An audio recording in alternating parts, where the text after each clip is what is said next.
Good evening, everyone. We are very excited for you to be here for Lights Thunder Action Live. We'll be on in about 4 to 5 minutes.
Hey, yo, guess what?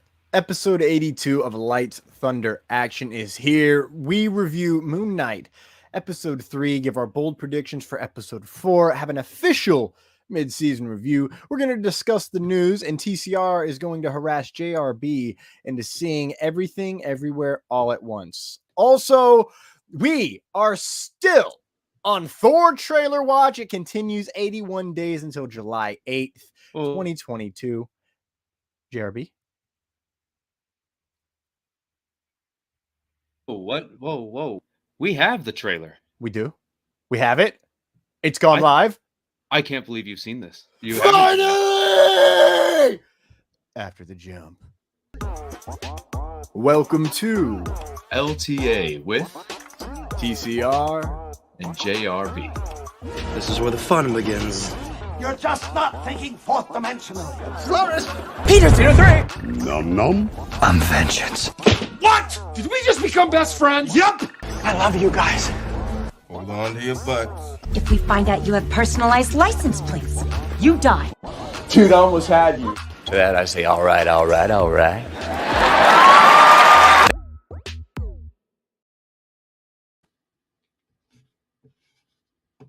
Good evening. It is April 18th, 2022, and it is time for your Monday Night Pick Me Up, where two beard bros dive into all things Marvel, DC, pop culture, IP, and the latest happenings in the film industry.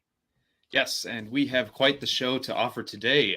Thomas and I will be talking about lots of moving pieces between Marvel and DC, including a possible Superman revival, and how crazy Moon Knight is getting after 3 episodes. But Thor Love and Thunder has the potential to steal today's show after they finally gave us a first look at the 4th film in the franchise. And Thomas, I'm assuming you gave that a look since I told you? Yeah, I've seen it hundreds of times already. I have 4 different versions downloaded. But first, we are live beaming directly into your homes and phones via our LightsThunderAction Facebook page and the HWWS WebTV channel over on Twitter, Twitch, and YouTube. All of those links can be found at Linktree.com/LightsThunderAction. Be sure to like, subscribe, follow to view the live version of our show where you can interact with us here. But if you don't want to look at our beautiful beards, but you want to listen to our beautiful voices, then you can find those beautiful voices on Apple Podcasts, Good Pods, and Spotify. Please follow and subscribe on those platforms. Leave us a 5-star review and ask us a question, and we'll bring it right on the show and we'll answer it here. Yes, I was looking at something in the comments and that blew my mind. What just happened? Well, we might as well get to it now. Go for it. Yeah, sorry. Ladies, gentlemen, beautiful non-binary individuals, welcome to the show. But first, I'm not going to be a dick. I got to know, JRB, it's been a week. It's been a long time. How you doing, bud? I'm doing okay. I'm doing all right. It was a long week, but Easter Sunday was great. We had so much good basketball on. We see David Thompson, producer of the show, in the chat saying, "Go Heat." That's right. Miami Heat got a huge win over the Atlanta Hawks yesterday. Just pounded the crap out of them. I think it was like a 25-point win. So that was that was a great start to the week. Way to get things going. What about you? How you been? Also a very long week, and yeah, I also had a good Easter Sunday. I saw my dad for a bit, called my mom and sister, etc. So it was a very good day. I think my light is turning on higher than I wanted it to. That's not cool. JRB, did you hack my lights? Iron Man over here is just hacking me. Classic stuff. They're my lights. I need them. So, but yeah, I had a good week and a lot of self-reflection. You know what I'm saying? Ate some food, bought some books, grabbed some stuff, which we'll look at a little bit later when it's more relevant. Funko King here. I brought some stuff to show you. Oh, I can't wait to see it. But today happened. I wake up and I'm like, man, we're probably not getting the Thor trailer.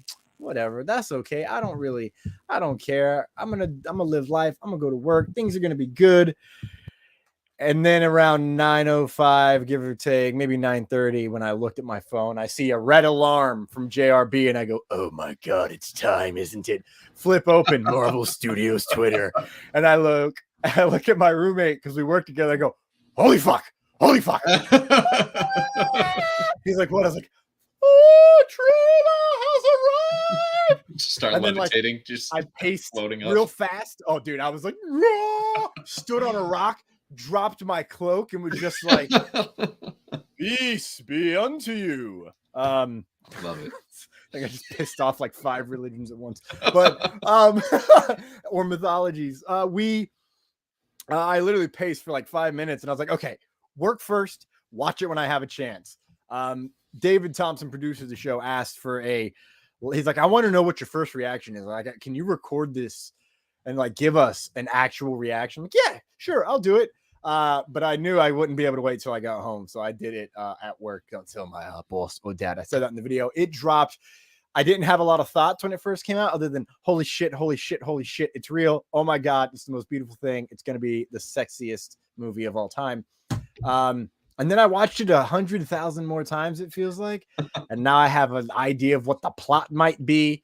So if you want to go check that out, it's on my Twitter and my Facebook. But yeah, we're here.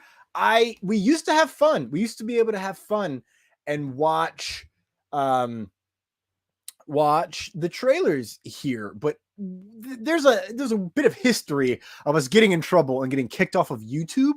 So we can't do that. And someone, Brian and or Terry in the comments, please remind me, I can get away with just video and no sound. Yes. And we'll come back to that because I've seen it work. But on our particular network, we get in trouble these days because we've passed a certain subscriber count on YouTube. So if we show too much, we can't make money off of it, but also they get mad at us, which is a super fun double entendre. But I have 100% broken down this Thor trailer into 4. So I almost had 5 there. 4 simple bullet points. 4 fingers worth of bullet points. The thumb's not a finger, kids. Keep that in mind. The thumb is for Jane Foster's Thor. That deserves its own talking point. So we'll do that last. She gets 2 talking points. We'll get there. So it opens, and it's Thor running through the ages. We have a kid Thor, a classic costume Thor, and Thor circa 2011. Brian says in the comments, yes, we can watch it if we stop every so often. Oh, so in other words, I should just pop this video on in here, mute the sound, and just show the audience that can watch us here on this video screen of technology. That was super. I'm sorry, I'm opening something. I apparently can't do 2 things at once. Ka-chow. So here, while you're pulling up the trailer, they did release a new synopsis. We need to go over that too, because that actually reveals the more context. than the trailer. But after I read the synopsis, then I went and watched the trailer again. I'm like, oh, that's what's going on here. So, okay. Real quick. Do we want to? Yeah, no, hit it with me because I've seen this trailer. Yes. And I want to know what the synopsis says because I think I've picked out the plot. Yes. Okay. Awesome. So a new trailer and poster are now available for Marvel Studios' Thor: Love and Thunder, offering long-awaited clues to what's in store for the God of Thunder. So they know they're keeping this a mystery, and they like keeping us on the edge of our seat. They say the film finds Thor, Chris Hemsworth, on a journey unlike anything he's ever faced, a quest for inner peace. But his retirement is interrupted by a galactic killer known as Gore the God Butcher, played by Christian Bale, who seeks the extinction of the gods. To combat the threat, Thor enlists the help of King Valkyrie, Tessa Thompson, Korg, Taika Waititi, and ex-girlfriend Jane Foster, Natalie Portman, who, to Thor's surprise, inexplicably wields his magical hammer Mjolnir as the mighty Thor. Together, they embark upon a harrowing cosmic adventure to uncover the mystery of the God Butcher's vengeance and stop him before it's too late. That's huge. So right off the bat, they're acknowledging, like, yeah, they're going to team up and they're going to fight Gore. You're going to notice a huge part of that plot synopsis that we just read through is just missing from this trailer entirely. Yeah. So let's go ahead. Let's watch this trailer with that synopsis in mind and try to pick out what's missing here. Oh, I mean, I knew what was missing right off the bat. Thomas, I know. I'm obsessive like that. I also noticed that there's at least 3 different Thor suits and costumes, 4 different Thor suits and costumes in this movie. 5 if we're counting the training montage. Here we go.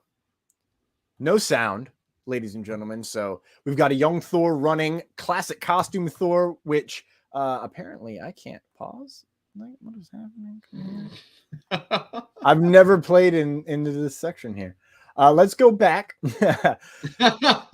real fast. We're already going back. So Kid Thor here, I'm assuming, is played by Hemsworth's son, because why not? His brother already plays Act Thor. Classic costume Thor. I straight up almost cried.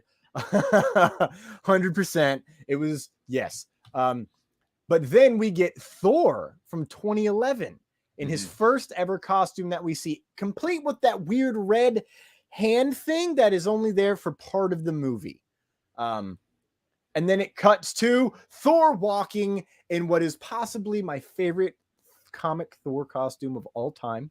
And I'm so happy we're getting this in the movie. A laid back version of the shirt I'm wearing from the 2007 Thor comic. The Thor comic that I got into when I started reading comics entirely and got into Thor, written by J. Michael Straczynski, I believe is how you say it.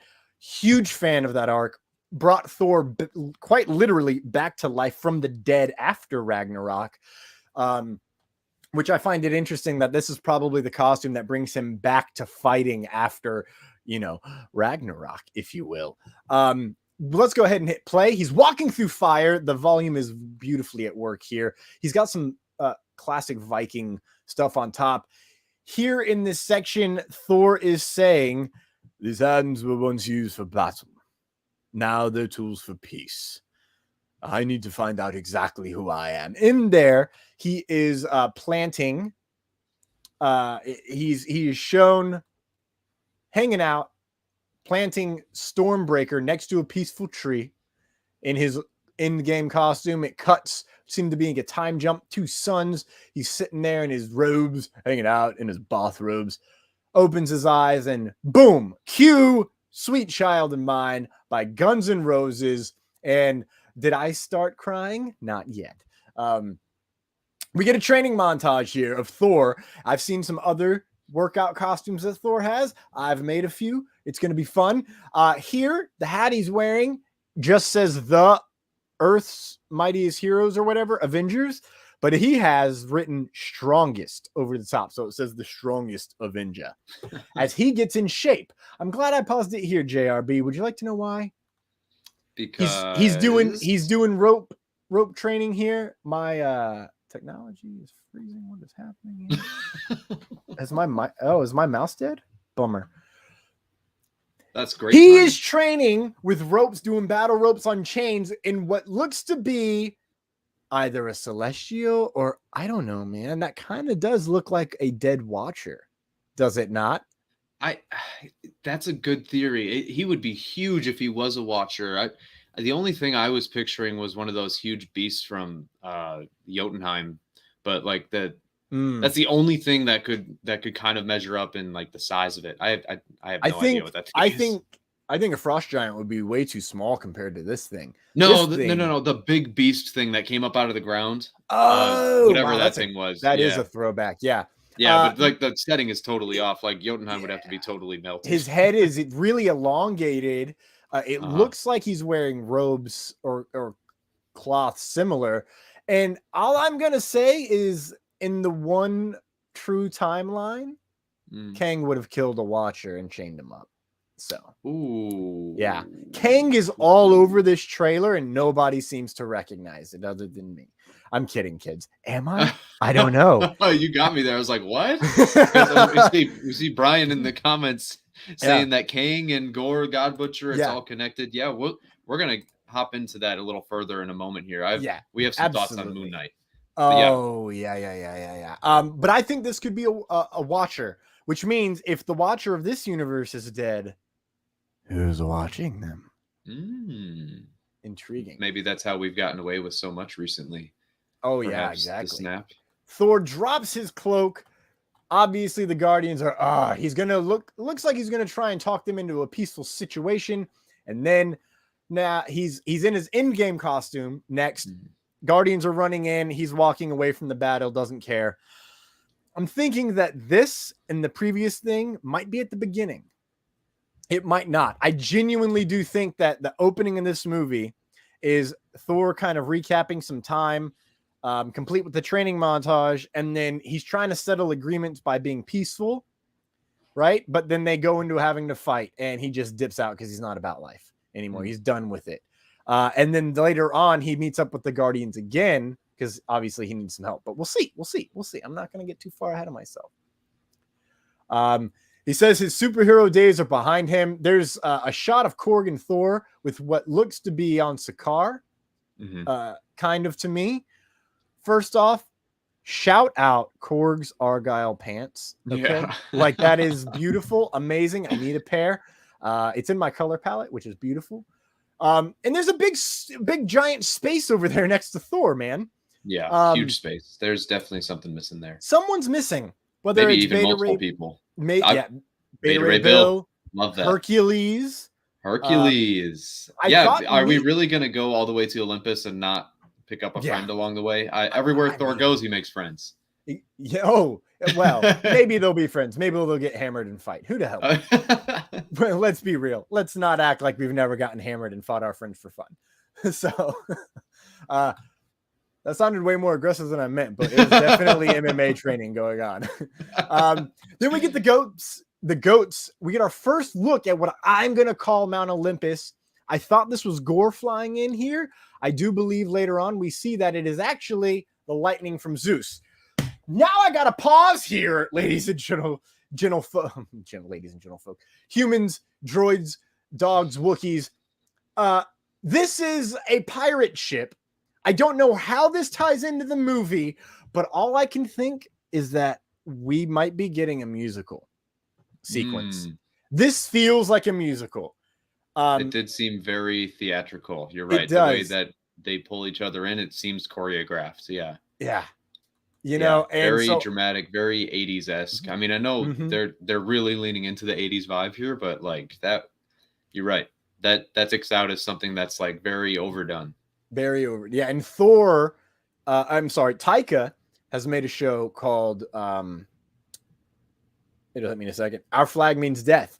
All filmed on the volume. A pirate show. Very, very hilarious and inclusive. What a show. Highly recommend it unless you're sensitive to same-sex folks kissing. Because that's going to happen.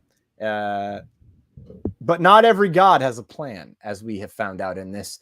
But your boy did. Technology, would you like to work? So here we're going in. We get a couple glimpses of Thor's great costume. Russell Crowe is Zeus really quick, catching the lightning bolts. Very classic, very showy. Very boring. I like this look a lot. I love like the old school kind of metal plated look that they've given him, especially with the lightning bolt too. They didn't lean into the CGI like I was thinking they were going to do with Thor's lightning. Like it's very physical, very practical, which really does kind of portray the way Zeus is in a lot of Greek mythology. Is he's very egotistical and self-centric and showboaty, and his ego, it definitely shows in this look. I'm a big fan of it. I like it a lot. I also enjoy the fact that, you know, he also has a tool to channel his lightning in the same way that Thor once had a tool to channel his lightning. We'll get to that beautiful hunk of metal. We get another shot of Thor in his new blue and gold costume, which is so sexy. And the daylight right there, that was clear as day shot of it. No like weird lighting or anything, just natural sunlight, and it looked beautiful.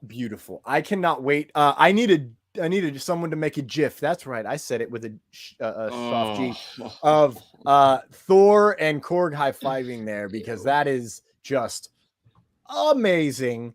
Again, not every god has a plan. Here we have a shot directly from the comics, and now I have forgotten the name of said man, of said god, but it is a former god who had. I'm going to Twitter. I gotta go to Jordan Tanner. Shout out Jordan Tanner for dropping this. And it is Falagar the Behemoth, patron god of the galactic frontier, champion of Tournament of Immortals for 5 centuries straight. They say he wrestled black holes for fun, butchered by gore. That is at mighty_JOR on Twitter. He's friend of pretty much the entire world. He's the world's friend. He's basically Tom Hanks, is what I've heard. But that is from, this is a direct shot from Thor, God of Thunder, issue 3 in the God Butcher arc. And I just got to say, Taika was obviously like, how can I make this better? Oh yeah, I'll put me in it. But then we get what is possibly my favorite shot. It's Thor recognizing how screwed they all are here. Go back one more. It's just recognizing, well, if he's gone down by one being, what chance do we have? New Asgard. King Valkyrie hates politics, it looks like. We get another shot of Mount Olympus with, I'm going to pause it here for everyone. We have 2 red capes, a Korg, and what looks to be a blue Greek cloth wearing, toga wearing King Valkyrie. Yeah. Is what it's looking like to me. So that means at this point in the film, Jane Foster has already revealed herself as Thor. Important note. Play. Here we get Star-Lord saying, remember what I told you? You ever feel lost? Just look into the eyes of the people that you love. Thor starts looking into him. He goes, not me. Thor says, just listening. And then we get the creme de la creme of this entire trailer, baby. We get the reemergence of my baby Mjolnir. Love it. Can't wait to get the metal version that has grooves in it that also lights up. It's going to be awesome. And who's catching it? Who's catching it? First off, I got to stop here because we got to take another look at that suit. Gotta take another look at this suit. Again, look at his face. He is very blown away by it. And I do see a comment here, and I'm very intrigued by it. And I'm going to bring it up here in a moment, Brian Winzeloff. We're going to kind of score back through this. But Thor is very surprised by this moment. And look at that costume. I'm sorry. I'm getting distracted again. I can't wait to make that costume as opposed to the blue and gold one, because that I can make from foam, and I know exactly how to do it. I got to figure out how to do the blue and gold one. That's going to be a lot. But this one going to be great. I'm wearing the shirt. It's my favorite version of Thor comic costume. Who catches the hammer? We're back to the plot. It's Thor.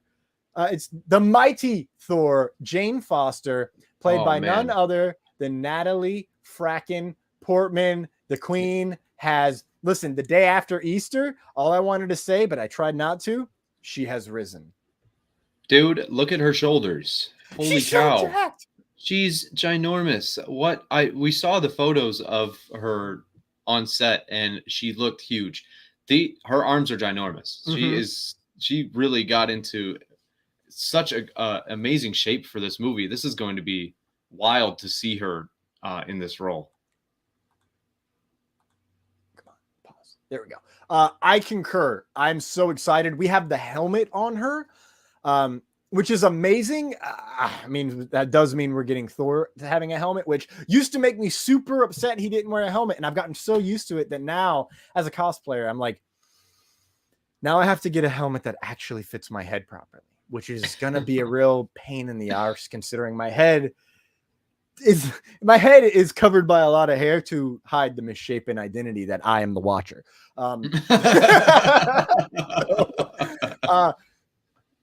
Now let's jump to some of the stuff here in the comments. Brian Winzeloff, he's everywhere. He's got his pulse on the genre. He asked, are we going to see Moon Knight rebuild Thor's hammer like in the comics? What a great question. We will find out in the next couple of weeks. Holy crap. Let's hope so, because that means, right, we get Jane Foster as Thor in Moon Knight, right? Like that would have to happen, right? Anyways, he also says apparently there's a longer Thor trailer attached to Doctor Strange, which I am not going to be surprised by at all. This very much felt like Spider-Man Far From Home when I watched this trailer. Gave us nothing. Didn't even tell us about Gore. Is Gore even from our universe? Exactly. That is something that we got to inquire. And I've been pushing for May 6th to be the first trailer release date, but I'm very happy they didn't wait till May 6th. Thank you very much, Marvel Studios. Kevin Feige could not be happier.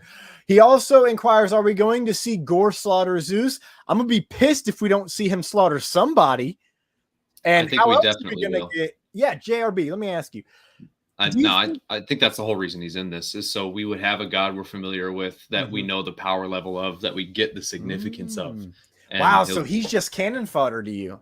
I honestly, yeah, I don't see Russell Crowe having a recurring MCU role. I think it'll be very similar to his appearance in Man of Steel, where he, is kind of the one who perishes, but then kind of sets the tone for that movie, Yeah, wow. Russell Crowe won an Oscar, right? I don't think it was for that, though, was it? Best actor in a leading role for Gladiator. Oh, yes. Okay. Set in Greek times, right? Yes. Christian Bale has also won a Best Supporting Actor for his role in The Fighter. Ladies and gentlemen, we have a possibility to see Russell Crowe as Zeus, god of Olympus, and Christian Bale as Gore, the God Butcher, fight on screen for the first time ever. I do believe. Like, are you fucking kidding me? That's going to be huge. In fact, I might be wrong about his role that he won for. He might have won it for Beautiful Mind. No, that just won Best Film. That's right. Back to the plot. Yeah, I mean, that is something I just now thought of, because I was like, oh, listen, look at all these Oscar winners. Listen, Thor's finally won an Oscar. Let's fucking go, Natalie Portman. Bringing awards to the Thors. God, imagine if we get a Thor core after this. I'm just saying, that was my favorite part of the Secret War Battle Worlds. Thor, yeah. All the Thor issues, man, all the Thors together. Kang, Moon Knight, and Gore. It's all kind of connected. I don't disagree in any way, shape, or form. It's going to be fun because there's a line in Moon Knight that we'll get to, and it's "they abandon us." So we'll get to that in a moment. But now let's jump to this scene right here. I'm not pausing. I'm not moving. I'm not playing it. I don't know if you can see, but over Thor's right shoulder, that is the left of this screen, Brian Winslow asked, does it look like symbiotes at the end? And yeah, bud, I do think it looks like symbiotes. I think this is New Asgard. I think Thor has come back to Earth to mention to them. Gore shows up, and this is when Jane reveals herself. Finally. And so this is, at the end when Thor's walking through the fire, I think this is after. That's after all of this, when everything burns. And pretty much everybody's dead. A few of them will survive, obviously, and the foundation won't be cracked, hopefully, so they can rebuild. But we'll see. I do think that Gore comes to Earth. That's what gets all the team, the Revengers back together. Holy shit, the Revengers are back together. We're getting revenge on Gore the God Butcher. We're going to slay him, play him, and I don't know, fillet him. Sure. Does that mean we get Hulk back? Probably not. But that would be fun. Oh my God, maybe that's who's with them. Yeah, it could be. It could just be Hulk. You're right. It could be Hulk. My bet, no. The symbiotes we see at the end are really similar to Gore the God Butcher's minions from the comics called the Black Berserkers. And they come from the Necrosword, the all-black Necrosword that he has. So there's a really good chance that this scene that we're talking about is that attack that you're predicting. Yeah, which makes sense. And I love that. Oh my God, like it looks so good. Oh my God, it is. Look, I see it now. I see it better. That was a Venom face. That was basically Venom's face in the back. Damn it. Come back. Here we go. Watch over Jane's left shoulder. Watching. That is definitely some Venom face. Here, right at the end, some Venom face. Brian says that Mark is rumored to be in the film. I don't think he'll be traveling the cosmos if he's in the film. That was a light rumor that circulated back in I think it was almost 2 full years ago, because it was right when the Direct launched their website. But yeah, there hasn't been a ton of talk around that since. But I would not be surprised to see him. I think it would make at least a little bit of sense, since we're going to see at least one attack on Earth. We are. But yeah, I mean, who knows if Hulk will want to get himself wrapped back up into all of that after all the stress he went through in Ragnarok. So we'll see. Before we hop out of the Thor section, because I could genuinely talk about all this stuff all day long. This is the greatest day of my life. I was so not expecting this. It came out of nowhere. I'm so excited. It's everything I've been wanting. There are some comments that I've not been able to throw into the notes because I got home, I showered. You're welcome. You can't smell me, but I could. And some comments about from Hemsworth that you'll laugh, you'll cry, then you'll laugh, and then you'll cry some more from laughing so hard, and then you'll cry some more. That's hot. I don't know if he is even. I don't know if that was a tweet or whatever, but I'm doing the voice because fuck it. And he's talking about how much heart's in this film. And everything we've seen from Thor so far, people say, oh, I've seen this today. Someone said, remember when Thor, the MCU took itself seriously and Kenneth Branagh directed Thor? That was better than Ragnarok. I'm sorry, but no, it's not.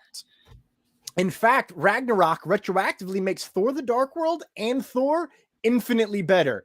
And that's not fair because it ends the arc that Thor's going through. At the end, he's king. Like, that's the Thor trilogy.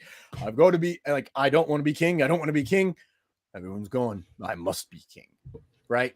And then everyone dies and Infinity War happens. Endgame happens. What more could I lose? So now he's looking for inner peace. Have you ever gone through a depressive state in your life, ladies, gentlemen, non-binary, beautiful individuals, dogs, Wookiees, droids, anybody? Seriously, you always get to a point where you just don't fucking care anymore. And that's, I think, Thor at the beginning of this film. I think he wants to get in shape. He wants to fight. And then he just doesn't want to fight anymore. Like, who does? Sometimes, you want to retire from fighting. And I genuinely have loved everything that Taika Waititi has done. And the more you watch his stuff, specifically Jojo Rabbit, can show how to balance dread, emotional stakes, humor, mix it all together to rip your heart out at the worst possible point in the movie. If you've not seen Jojo Rabbit, Scarlett Johansson slays in that movie. She basically plays mother and father in a scene, and it's gold. It's gold. And then it's so good. Ladies, gentlemen, dogs, every species that ever lived. Go watch Jojo Rabbit. I'm totally rambling and I'm spiraling. I think this movie is going to blow minds. I think it's going to blow minds incredibly. Yes, Brian Winslow in the comment says, talking about Jojo Rabbit shoe scene. Yeah, yeah, that's what I'm talking about. I can guarantee you that if we had watched this trailer all the way through with some sound, I would have bawled my eyes out because this is everything I've wanted from a Thor film. Specifically, since they introduced the Mighty Thor, and it's Jane Foster and Natalie fucking Portman. Let me give you a real hint of my mind right now. It's 2022. 20 years ago, I was sitting in a theater. Come May, I believe it's May 10th is when Attack of the Clones came out. Hayden Christensen, Natalie Portman, Ewan McGregor, Anakin, Padme, Obi-Wan. Badass action scene. They carry it. They strike down. They put fear into the animals and the droids. And 20 years later, Hayden Christensen, Natalie Portman, Ewan McGregor are Vader, Thor, and Obi-Wan. Everybody has leveled up, if you ask me, man. Like, Because Obi-Wan can only get better as Obi-Wan. Like Obi-Wan's so good, he doesn't have to change character. I genuinely, I think this movie is going to blow everyone's minds, and I think it could be the greatest of all time. And if it does what I want it to as a Thor movie, it's going to be the greatest Marvel thing of all time, and Spider-Man will get slapped out of first place real easy. JRB, Funko King. Yo. Yeah, we have some new Funkos. Yeah, before we get to the Funkos, overall, I've went through a lot of shit. I've kind of spiraled for about 40 minutes now. What are your thoughts on this trailer? What are you looking forward to the most as well? I'm looking forward to seeing Gore the God Butcher. So hopefully we'll see that soon. The closest thing we got to even an inkling that he was in this movie was that comic reference that you brought up. That was a panel for panel, look-alike, like pulled straight from the comics with the addition of Taika Waititi's Korg in there. But yeah, I was really hoping to see at least maybe just a tease or like the last shot, kind of just maybe showing a little bit of him. We did get a tease of his minions, but it was really just more background to a bigger announcement. So he's lurking in there somewhere. Hopefully we'll see him soon. But yeah, overall, this felt like a trailer that we got because we were all begging for one and they didn't want to give us one, but they're like, okay, fine, here you go. Because we got more details from the plot synopsis than we did from the trailer. It was more just shots of Thor getting back into shape and teasing that he is on a new journey, but really not explaining what that journey was or how he's going to be running into any of these people along the way or what conflict there's going to be in this movie. So, yeah, it felt very much like just the tiniest tease they could have offered. So it still makes me feel like they're waiting for something to really give us an actual look at this. Brian had mentioned earlier in the comments here that it's rumored that there's a longer Thor trailer attached to Doctor Strange. I haven't seen anything of that today, but I wouldn't be surprised if that's what we're looking at is a couple weeks from now, we see an extended version that follows the movie. Just like we did for Doctor Strange at the end of No Way Home. Maybe that's going to be a new Marvel tradition, is that final end credit scene is the trailer for whatever movie they have coming up next. So I wouldn't be shocked if that's the case. But I definitely feel like this trailer was more just kind of like a bunch of shiny things for us to all get excited about, which I am very excited about. Yes. Yeah. So Brian says, thanks to Natalie Portman, his Funko went up in value. So JRB, lead us through the Funko news of Thor. Oh yeah, we got some really, really cool Funko Pops with this. So here, let me show you what we're looking at here. So first off, we have Thor jumping with his Stormbreaker with the lightning all around it. And we have another great look at that new blue and gold and black suit. It's still a variation of the suit from the other toy leaks we've seen. So like, it's kind of irritating to have a different color scheme on all of these, but you can still see that the blue and gold is very prominent with the black still present and the red cape. This action pose is so cool. I gotta say, it kind of makes him look like Jesus. Like this is not like the hair is flowing and the cape and it. Like you cannot get any more superhero-esque than this. So very, very cool Funko. My personal favorite so far has been the Thor Endgame Funko, where he's dual wielding Stormbreaker. Ah, let's go! Let's go! I was just about to yank him out. That's right. Oh yes, I love it. I love it. All right. Yeah, that's my current favorite. This might overtake that. So yeah, big fan of this one. Then next up we have Natalie Portman's Jane Foster, aka Mighty Thor. I gotta say, every new look we're getting at this costume, I become more and more of a fan of it. I can't believe how good they make this helmet look. And the broken hammer, I gotta say, I don't know why I didn't really consider like, oh, well, yeah, the hammer broke when they were on Earth. And I don't think he brought it with him. So what if they brought it to Jane Foster and they were like, hey, doesn't this belong to your guy? And she like fixes it up. Wow. I would not be very happy if that's the answer they went with, but also it kind of makes sense. I mean, Yeah. a remnant of Thor, who knows Thor better on Earth than the Avengers or her? You know, so I'm really liking how much attention is being brought to her. Just like the Multiverse of Madness is really bringing a lot of focus onto Scarlet Witch, even though it's Doctor Strange's movie. I feel like they're doing the same here with Jane Foster, and I think I'm really going to like where they go with that. So yeah, we had the helmet on, helmet off, very blonde, in my opinion, but more accurate to the comics, so I'm not mad. Here is a great new look at Valkyrie's suit. This one might be the one I'm most excited for because it's a huge revamp from her Valkyrie attire. It is.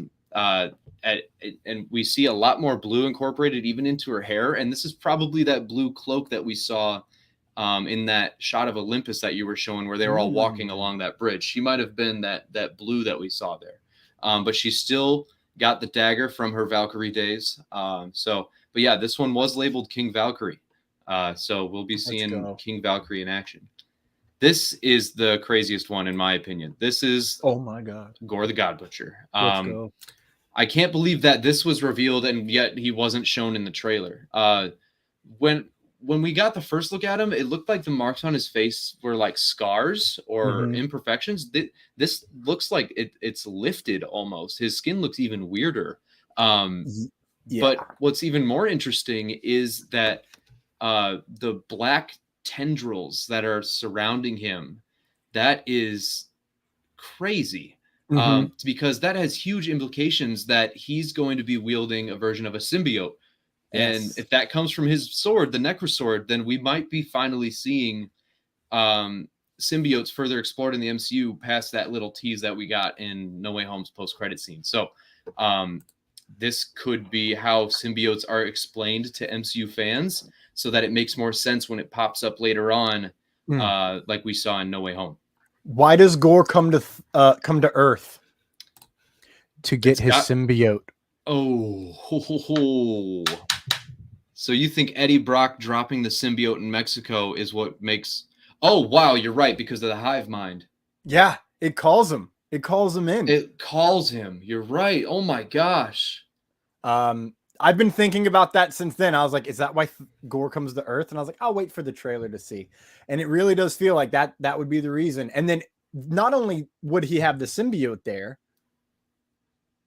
New Asgard is right there on Earth. Yep. So like, no matter what, he's got a reason to go there. Maybe it's the other way around. He goes to New Asgard and then the symbiote finds itself to them because, you know, it wants to go home. Yeah, no, that's huge. Wow. I didn't even consider that. That could have been a seed planted for a Thor movie in No Way Home. Love it. My mom liked, I believe, the Jane Foster one with the helmet. Yes. Might be my favorite. And then he says his Mighty Thor Secret Wars MCC is up to about 120. Hey, look, my nephew's here. He says, hi! Exclamation. What's up, Tan Man? Then there's a potential spoiler here in the comments that I don't want to read yet. Not allowed yet. It's a good theory, but it is a good theory. I would not be surprised. I would be a little bummed because I think we're moving on. I think we're starting to move on from that storyline. That it's not going to be like Tony Stark, where he's creating a new villain every 3 or 4 movies based on how he wronged somebody. Yeah. I think that they're going to refer to Thanos, but they're not going to continue to play off of the effects that he had. Yeah. And the reason that I don't mind it, the more I think about it here live, is that would lead to Thor trying to redeem Gore instead of just trying to stop him and kill him. That would give him It gives Gore an extra purpose because yes, Hawkeye.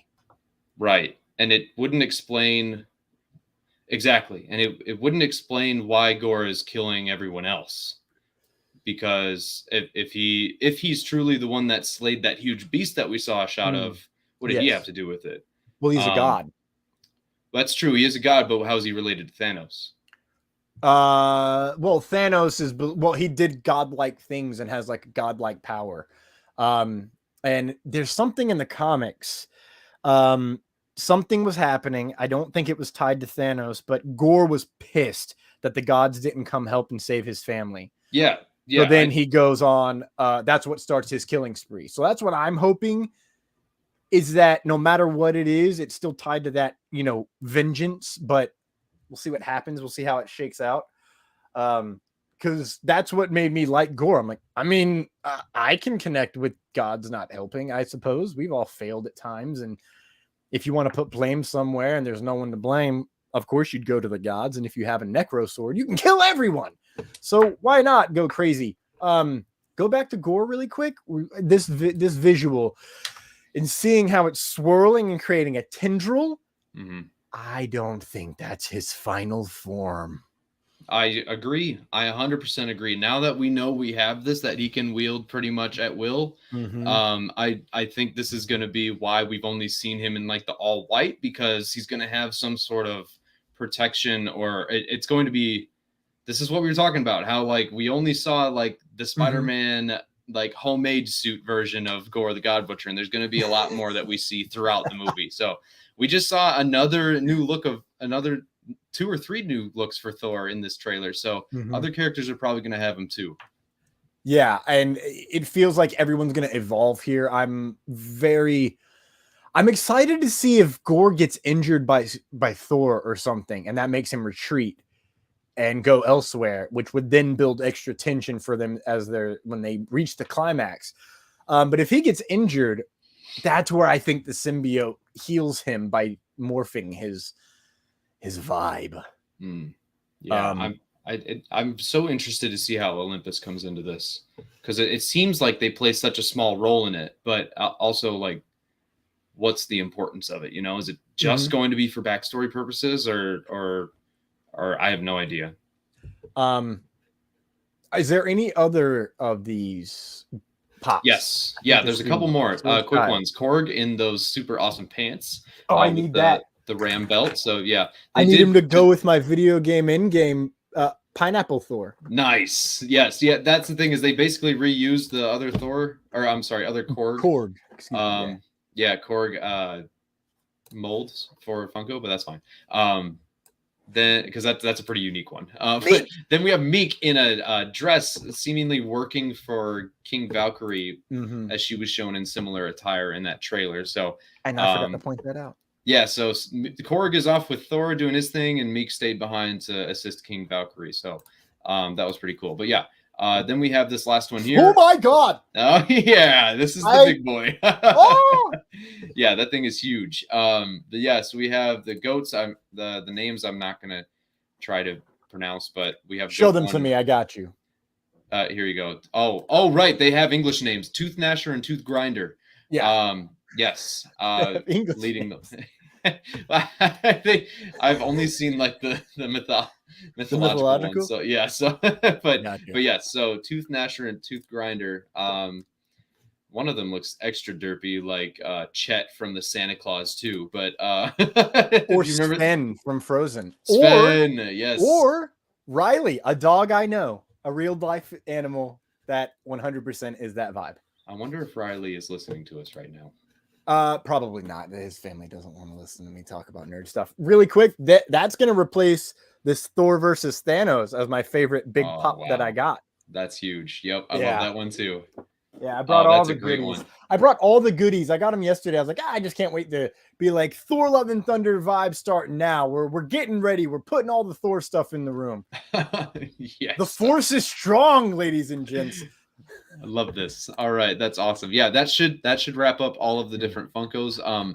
We did see another piece of merch drop, or not merch. It was more, I guess. No, I think it was leaked merch, but teasing like the new Asgard like setting and how it's going to be kind of like made into somewhat of like a tourist attraction almost. That makes a lot more sense now that we've seen the trailer, and how Asgard might end up not liking Earth after all. you see how gimmicky all of this stuff is? It just seems like it's like almost like a Disneyland kind of attraction, where it's turning into somewhat similar of like an amusement park, like the Avengers Con is going to in Miss Marvel. Okay. So what if this is like a section of it, you know, and they're showing like all these different exhibits and tours, and King Valkyrie's like, look, this is not what we're looking for here. We need to figure out what we're doing. This movie could also be a continuation for Asgard and how it will or will not stay on Earth. So we will see. I am trying to pull up an actual photo. Here we go. Beautiful. Love it. I'm going to share the screen for the visual audience because there is an exclusive. Yep, that button. There is an exclusive Thor Love and Thunder pop. All right, it is scrolly. Right here, it's the pop in a box exclusive,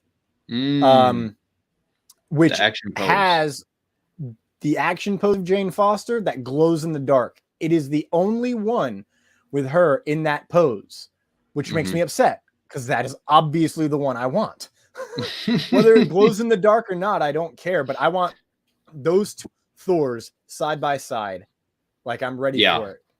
Yes, that needs to that's weird that they didn't put them together in that 2-pack there, because that would have been a perfect opportunity to do that. Yeah. Interesting. It's okay. We can't have nice things apparently. But we got the trailer, so let's go. We finally got a trailer. Got a trailer. Still no look at Gore. And we no look at Gore. And we still haven't talked about anything but the Thor Love and Thunder trailer. So it's been an hour. Do we want to dive into the rest of the pretty quick? I have nothing on my mind but Thor. So let's see how long it takes me. Let's talk about some of our tops. If you got them, you pick the news, sir. Yeah. All right. Cool. Yeah. And see where we go.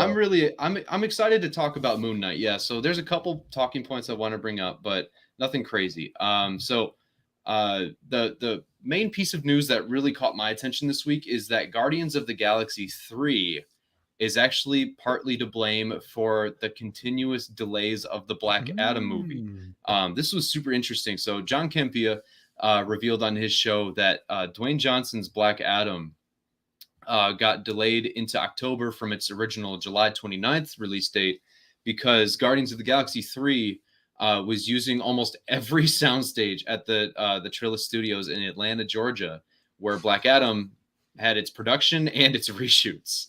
So they were originally supposed to do, this is a quote from John Campea, it said Black Adam was originally supposed to do its reshoots in February at Trilla Studios in Atlanta, where they did principal photography last year. But almost every soundstage will be at use until the end of April for Guardians of the Galaxy Volume 3. Other smaller projects have been able to move into Trilla, but Black Adam needs more significant stages that Guardians of the Galaxy are currently occupying and striking. So the reshoot timeline is nothing drastic, he's saying, just a mishmash of schedules between different productions at the time. That's why the movie got delayed. The reshoots were already planned, but they couldn't find the time or space to do it until next month. So, I just thought, I think that's weird when things like that happen, you know, that one franchise is kind of suffering just because the other is using the same equipment.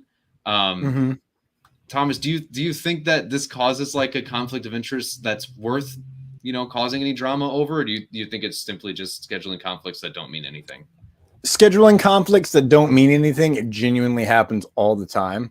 And they obviously made the decision. All right, we can either move production or we can just frack it and, you know, get in there when we can get in there.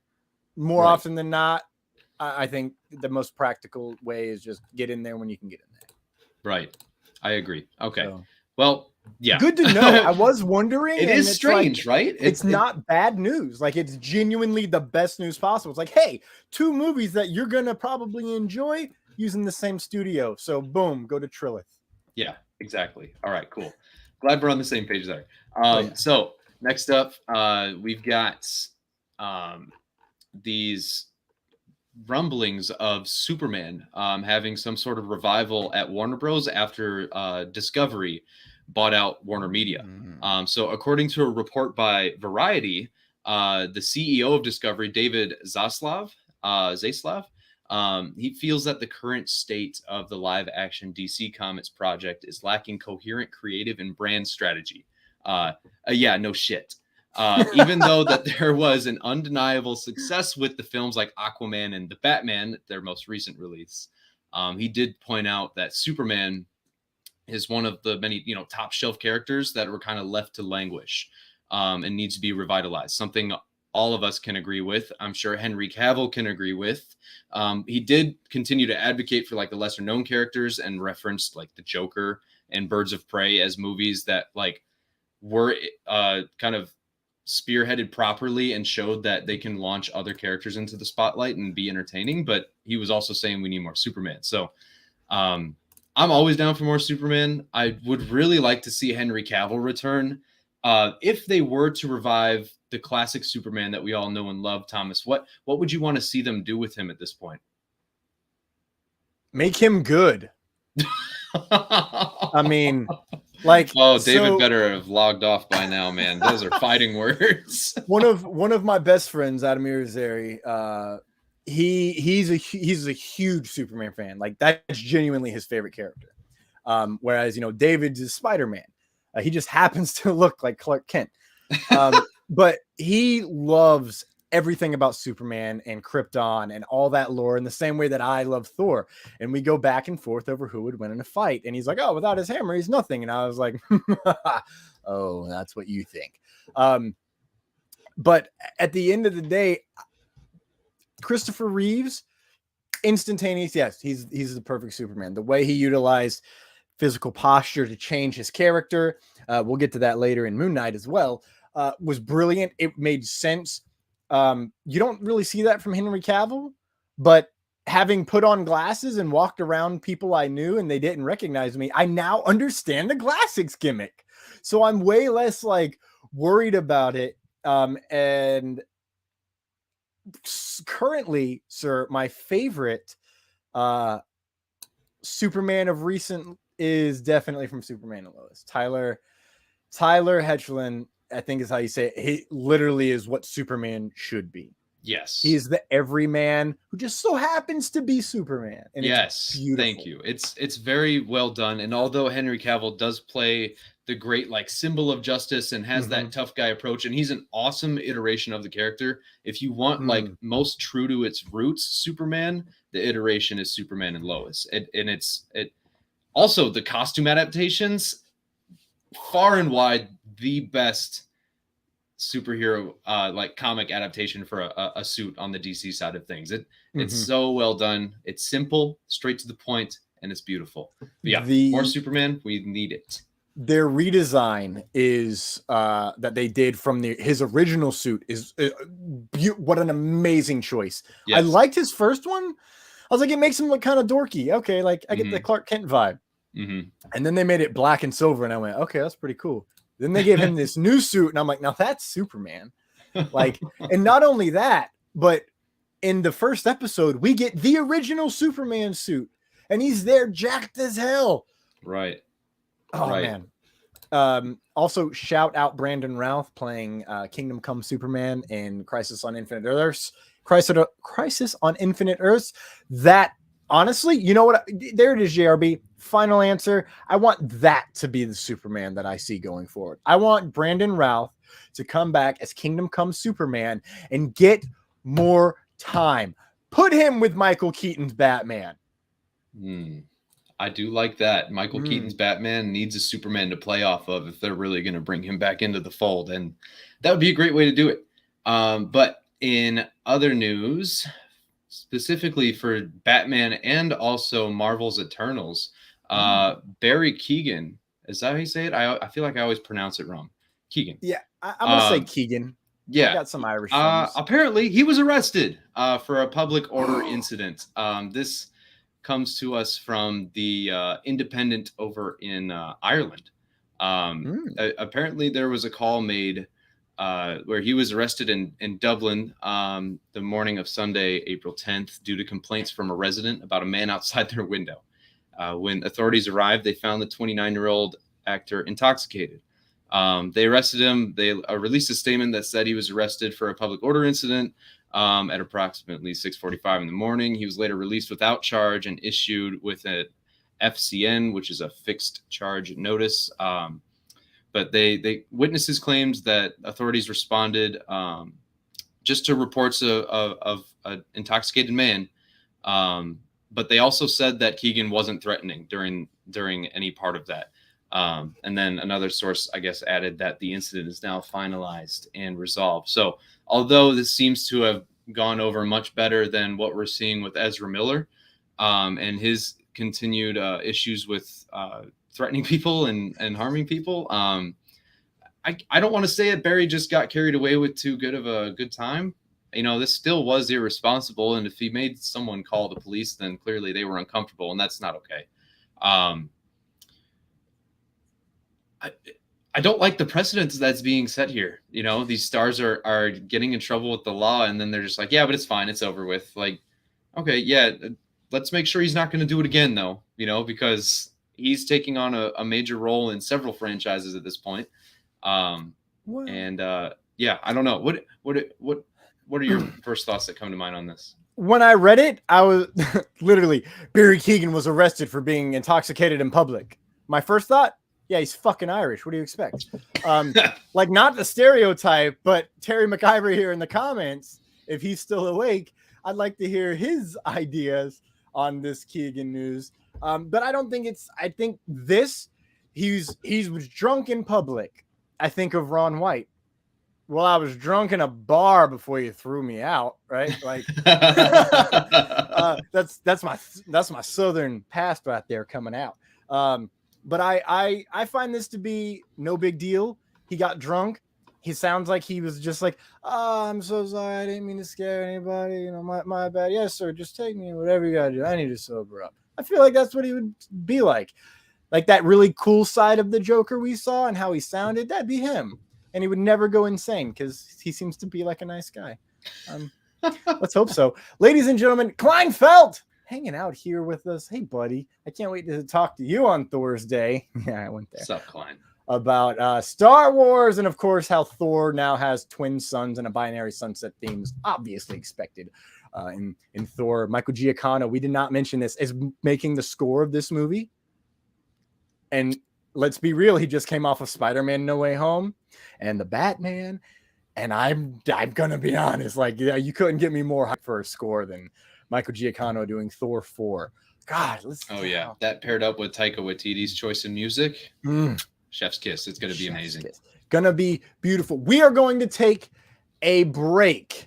We got some bathroom breaks, we got some bills to pay, and importantly, I haven't had dinner. So I'm going to make a bag of popcorn as my snack as we finish the show. Because after this, we're going to be jumping into Moon Knight.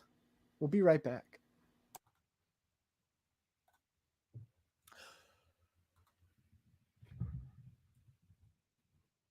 Small town coroner has to team up with her ex-fiance to save her town from a swarm of mutant honeybees.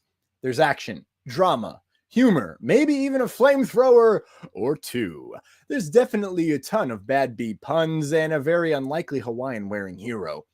This classic sci-fi feature cheese fest, written and directed by Alicia Marie and starring local talent from the Emerald Coast, invites you to join our journey from conception to reception by visiting Linktree.com/zombies, the movie, to keep up with all the buzz and donate to GoFundMe. Again, that is Linktree.com/Zombies the Movie, ZOMBEEZTHE movie.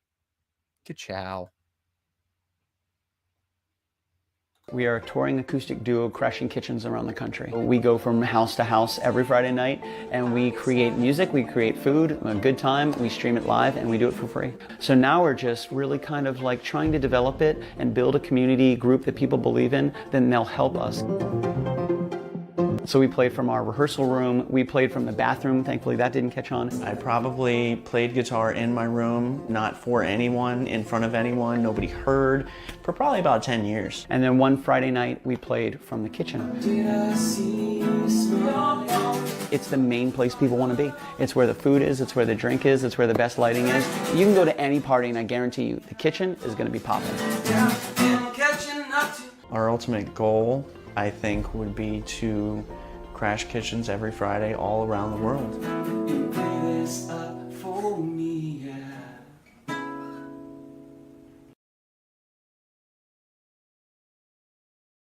I'm GW Pomager. I'm Dina Marie.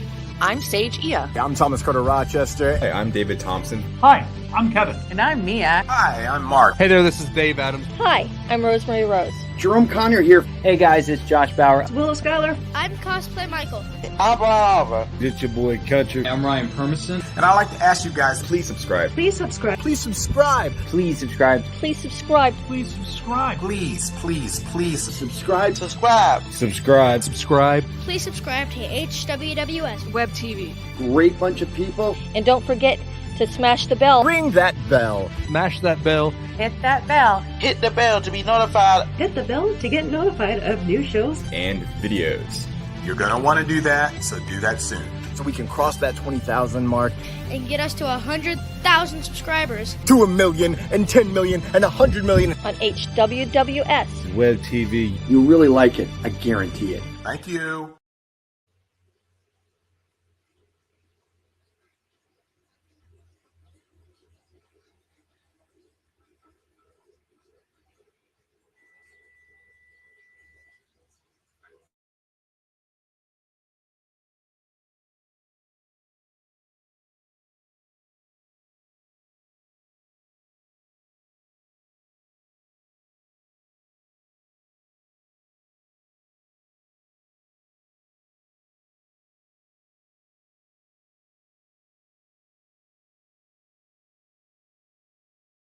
Reels and Heels is a podcast that discusses movies, television, wrestling, and more. With a rotating guest list of friends and filmmakers alike, Reels and Heels salutes the creative arts of all kinds. Join Brian Wenzeloff and Nicole Jobin live every Saturday at 2:15 p.m. Eastern Standard Time for Reels and Heels.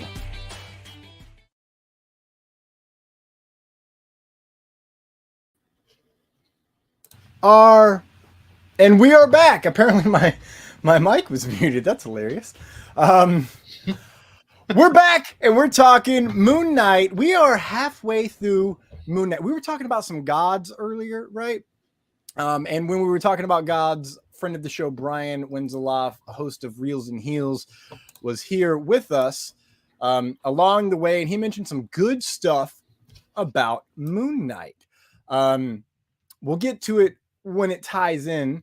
But first off, what did you think of Moon Knight episode 3, JRB, titled, I don't even remember the title. A friendly way? Something about a friend. No, the friendly type. The friendly type. Yeah. I liked it. It's very fun. It's very very fast paced, there's a lot going on. I think it's probably the least favorite of my episodes so far. It really picked up an incredible pace and covered so much ground in this show. I'm having a hard time seeing it as very episodic, if that makes sense. Yes. It just feels like a long feature film that's cut up into parts. It doesn't feel like there's a I think another show that we could probably relate this to is Loki to an extent. Loki kind of felt similar, and it didn't really hurt the performance of the show, at least not the way I viewed it, but it did kind of feel like it's such an abrupt beginning and abrupt end that you're kind of just thrown into this mix, and you have to watch the show a couple times to really catch on to everything. So I am still enjoying it. They're kind of losing me, and we'll get into that a little more in a minute. Oh, wow. But I am still along for the ride. And but what about you? How did this one hit you? When I first watched it, bright and early at like 6 o'clock in the freaking morning, man, or 5, I think that day, because I couldn't sleep. It was my least favorite episode. I was non-plus at best. The whole episode kind of felt like just like a means to an, I didn't want to use filler as the word, right? But it was more of the excessive catalyst for the rest of the series is what it felt like. Right. Then I went back and I rewatched it. And like 5 minutes in, I go, oh, dude, I was wrong. I can already tell I don't remember half of this episode. And it went from possibly my least favorite to easily in the top 2, maybe even my number 1, just because. See, that's not, you're right about it not feeling episodic. I could argue, go binge watch Loki, and then you'll feel like it's an episodic. The first 2 episodes are like a movie. Then each episode just hits you with so much effing information that after 6 hours, like getting to He Who Remains, I'm like, oh God, just like end. I'm so excited. Yay, he's here. He's awesome. My head hurts. Never watch Loki in a binge in 6 straight hours. It hurts. That's my advice. If you can do it, power to you. Teach me the ways of the Force. But this, on the other hand, I feel like you could binge real fast, real easy. Because it does feel like a genuine movie. And they've hinted at some stuff before that is now starting to pay off already. And that's why it's kind of up there at my favorite, because some of the things that I was thinking, some of the things I've noticed are now paying off already, and it's making me question what's about to happen next. So I'm high on it. You're low on it. Let's kind of dive in a little bit more and figure it out, because there's some key points in here that I think are just beautiful. Let's do it. How much do you have to say? All the things I have to say are more just questions I have. I can rattle some of these off just to get them out of the way.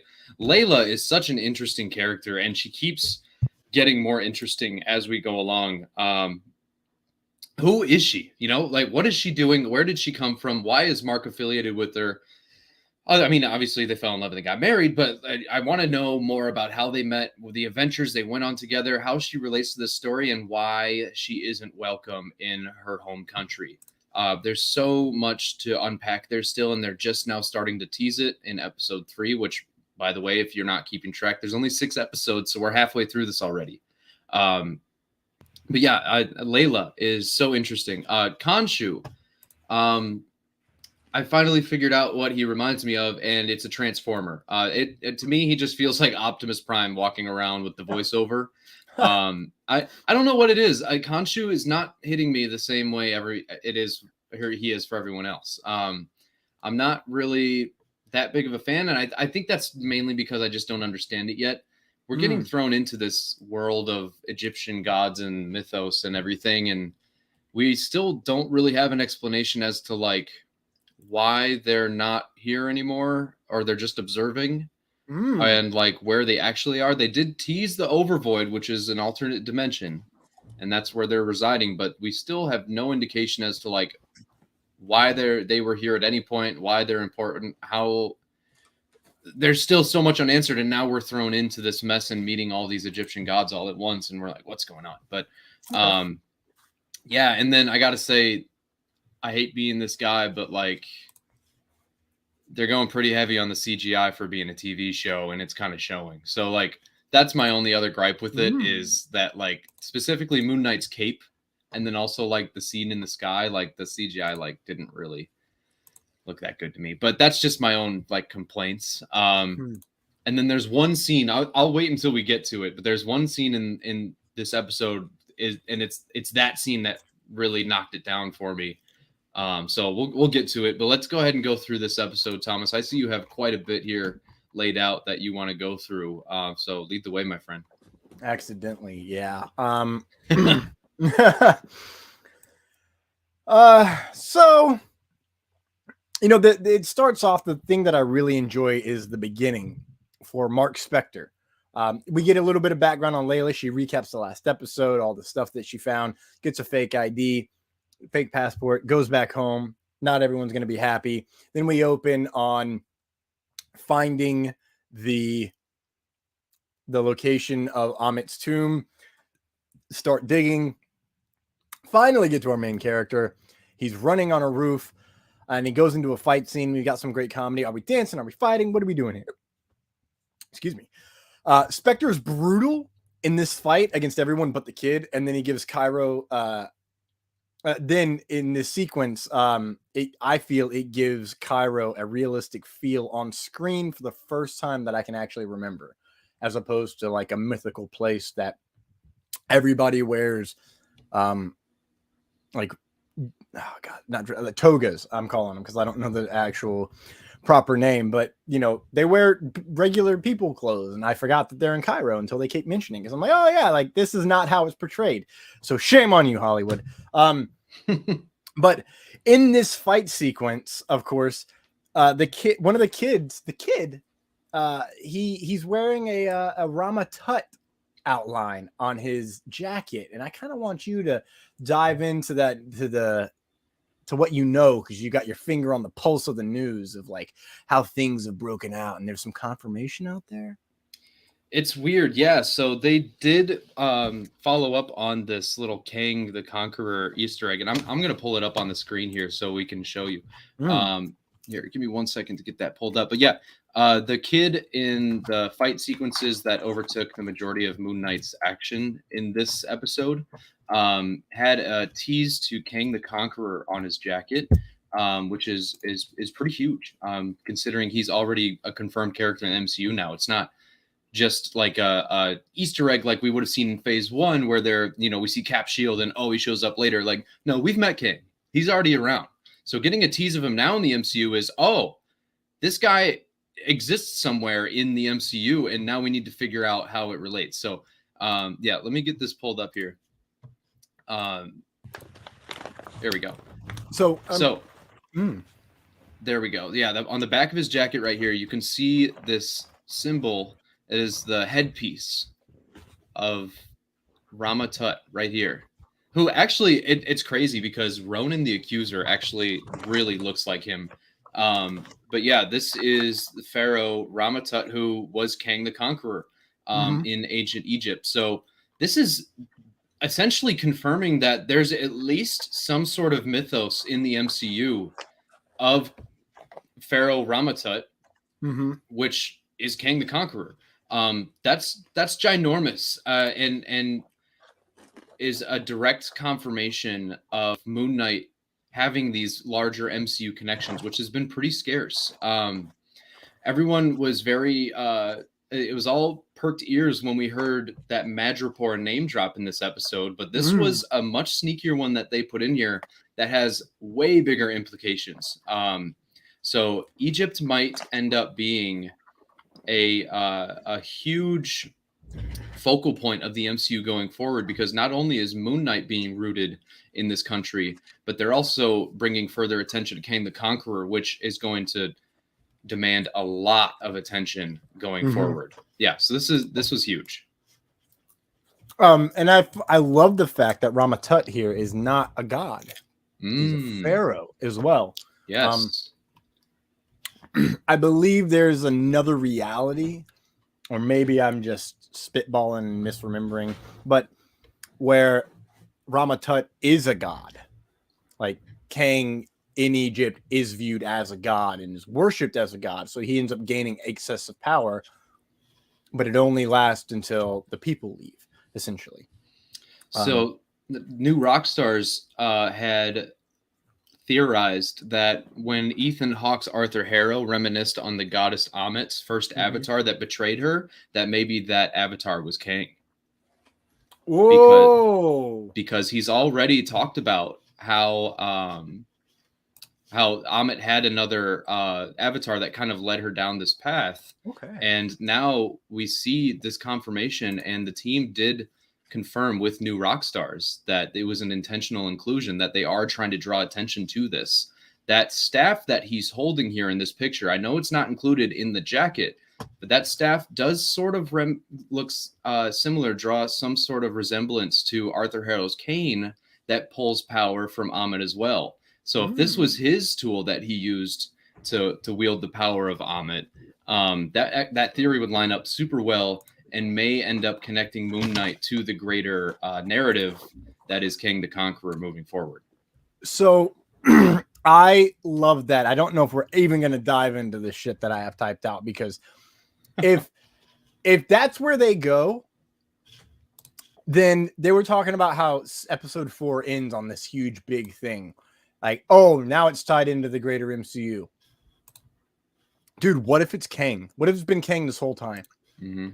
Now, it was Kang all along. It was Kang all along. As you know, I'm a huge Kang mark. My favorite Marvel villain of all time. My second favorite villain of all time behind the Joker. And genuinely, it's because time travel. I fucking love time travel. I cannot wait to see a Kang movie. I feel like that's what we got to do now, is get a Kang or a Kang series.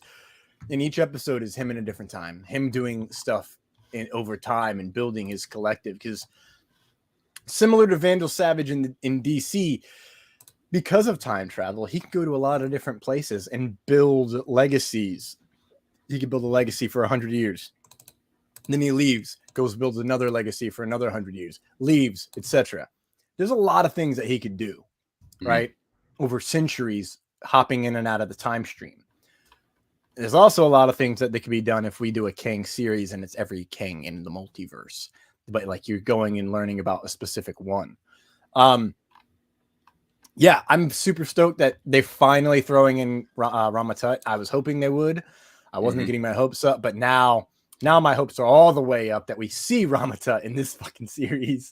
Yeah. So Oscar Isaac is actually the highlight of this episode to me. I would agree with that because of his personality switches. He's playing 3 or 4 different characters at this point. It's crazy. It's fantastic to watch too. Like I'm having so much fun watching him like slowly change into posture and stuff like that. So in the beginning, he goes from Mark to Steven back to Mark. He's fighting. Don't kill him. Don't kill him. Wakes up in the car. Steven, what did you get us to? He basically left him alone. Then he's like, no, chases the guys. Then they like glitch and he's stabbing someone because he gets knocked out, falls down. Then when he wakes up, he's pulling a knife out of one of the guys, right? And Steven swears to Mark it wasn't him. And he asks, then who was it? Obviously, we're all assuming it's Jake Lockley, right? Yeah, I mean, when you think of Moon Knight, you think of his 3 personalities, and Jake's the only one we haven't met yet. I've heard some crazy theories saying that that a lot of this is going to end up being in Steven's head or Mark's head, and he's going to wake up and half of this hasn't actually going to have happened. I think we're a little too far into it to have a bait and switch like that. Just considering that the series is halfway done, I think it would be kind of a slap in the face if they introduce all this exposition and all this narrative just to say it's not all true. It's not impossible, but I don't. There's only so many options other than Jake Lockley. But there's been strong evidence in every episode that there's another personality. So if they're going to continue this DID, this dissociative identity disorder story and keep it interesting, it's actually kind of smart that they're waiting till the back half of the series to introduce yet another personality, because that gives you a reason to come back for season 2, or when he shows up in an Avengers movie, or when he teams up with, let's say, Blade and Black Knight and Ghost Rider and something like the Midnight Suns. Who knows? But there's still a lot of story to be told, and we're only getting 6 episodes. So teasing Jake Lockley as like something to come, something we're probably not actually going to see until maybe the finale, I think is a pretty fun way to keep this character interesting even past his introduction. Interesting. I wonder, we'll get to the Khonshu of it all, but I'm wondering if maybe we see him earlier just because of how this episode ends. Like yeah, there's a voice missing. That's true. There is room for that third personality to kind of reveal itself, and there has been actual attention drawn to it now. You know, it's not just something we're noticing like, hey, that's not right. Now Steven and Mark are noticing like, what? Hold on, that wasn't you, but it wasn't me. What's going on? So that's a good point. We could see him earlier. I don't think it's going to be something we fully get to explore yet, but I would be more than happy if I'm wrong. Yes, I love that as well. Because I think it might be, but inside the personality switch bullet point that I have, also the Khonshu possessions. We'll really get to it, but the tier that he has while like going, oh my god, amazing sequence. He sounds like Khonshu in that section, which is creepy to me because he's got an entirely different voice actor. Khonshu. We're talking about the trial? We're talking about the trial when he keeps getting possessed in and out. Yes, the trial of the Egyptian gods. That was the scene where they started to lose me. And all of a sudden we meet 5 other Egyptian avatars, and they've just been here this whole time, just like Mark has with Khonshu. And they're like, oh, we've always been here, but we've just been watching. You know, it's trying to very quickly explain why we haven't heard anything about them, while also still avoiding the questions like, what are you doing here? Why are you still watching? You know, what give us some history, some backstory. And man, that trial was irritating. So Oscar Isaac's Mark Spector is talking to Khonshu, and they say, we have to bring an indisputable trial to the gods so they'll see what Arthur Harrow's doing and they'll stop him from releasing Amit. And then Mark Spector gets there, Khonshu kind of takes over, and you hear like like every time Khonshu is speaking through Mark, which got obnoxious after about the 4th or 5th time they did it. But every time Khonshu was talking, you could see it in Mark, and Khonshu just sounded like broken and desperate and like so strange, and did not make a compelling argument at all. And Arthur shows up and he points at Mark points at Arthur Harrow, and Khonshu says like he's lying, and Arthur's like, I've not done any of this, this didn't happen. And the gods were like, okay, yeah, I don't see what he did wrong. And then that's that. He's literally carrying the cane that he's been using to like summon the power of Amit, and they're just like, I don't see anything wrong with this. So like, it makes me think like the other gods are like somehow like conspiring against Khonshu, or like, is Khonshu like the boy that cried wolf too many times, or like, who knows? But that was so irritating that if you're going to call that a trial, like what kind of justice system do these gods have? Like that was so irritating, but like it gives it that nightmare-esque kind of feel, where like it's like nothing's going my way, nothing makes sense, and I can't stop it. It's like where you're trying to run and you can't, or you're trying to scream but nothing comes out. You can see the panic in Mark's face. He's just watching it all unfurl while he plays victim to it all. And maybe the point of that scene was to be really irritated. Maybe the point of it all was to see that and go, oh, that's not justice, and to get us to side with Khonshu. But it was just that scene just made such little sense to me on how they're all supposed to be watching and observing, but if they're not observing this, then what are they there for? It just doesn't make sense. Well, I have this feeling that the gods do hate Khonshu. Khonshu blacks out the sun, and then they end up inside the pyramid of Giza to meet the gods. For the trial, Khonshu is a bitch. He's a 2-year-old as throwing tantrums, just as Arthur Harrow said. And he, zero argument made sense. If he'd have just let Mark talk, he'd have been good to go, but he was too arrogant. I think this scene is to show us I think this seems to show us that Khonshu's a fuck up, and we shouldn't like Khonshu because he's an asshole this whole time. I have had zero reason to like Khonshu on a relationship level, right? I kind of want him to die, if I'm being honest. I really want it to be that I'm Mark Spector, I'm Stephen Grant, I'm Jake Lockley, and we never needed you anyway. Like, that's what I want. That's how I want the series to end. That is officially my Big Bambino calling my shot there. I think that's how this ends, especially after this episode. But it's very clear that the gods hate Khonshu. And Mark hates Khonshu. And Steven hates Khonshu, calling him the pigeon god. So it's going to be intriguing to see how Jake Lockley feels should he show up. But in this as well, the gods that are there are Horus, Isis, Tefnut, Osiris. It's technically Isis. And Hathor. Those are the names of the 5 gods that are represented there in the Ennead. Some people have pointed out that perhaps Gore might be the reason why a few of the Egyptian gods were missing in Moon Knight. Brian Wenzeloff mentioned that earlier. I don't know if that's true. Possible. I genuinely just think these avatars are going to be slaughtered, personally. And if they're not, they're going to end up powerless at the end of the day because the gods are going to get slaughtered. But they mentioned that we didn't abandon humanity. They abandoned us. Now, in some mythologies and parts of the Marvel universe, gods only have power when they're worshipped, or certain beings only have power when they're worshipped. The Ennead might be those beings. So when they stopped being worshipped, they lost some of their power. Now, I could be wrong. And it could just be, well, they stopped worshiping us and moved away onto other things. So we just held back and just didn't care as much. We let them do their own thing, just watch and observe along the way.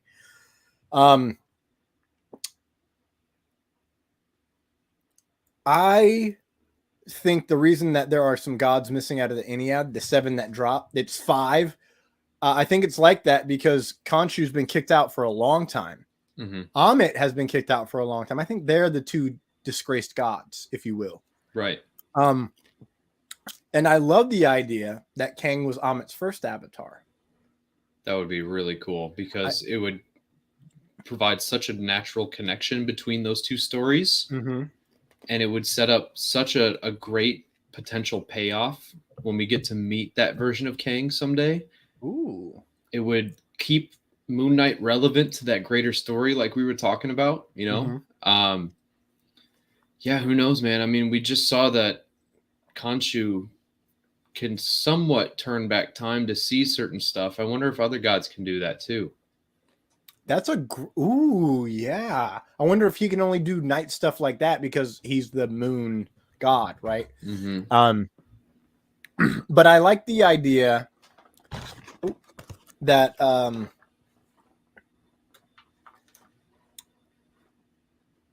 damn, I forgot what you said now. I was trying to go back to like in the middle. You said something and I sparked an idea and I didn't write it down. It was about the gods, Khonshu, turning back time, power, being worshipped, Kang. I would also enjoy the idea of Kang turning against Amit. It's also when humanity started abandoning the gods. Yeah, because maybe that's when Pharaoh started demanding the worship rather than the gods. Mm-hmm. That would make a lot of sense. And that is how Amit ended up getting cast out.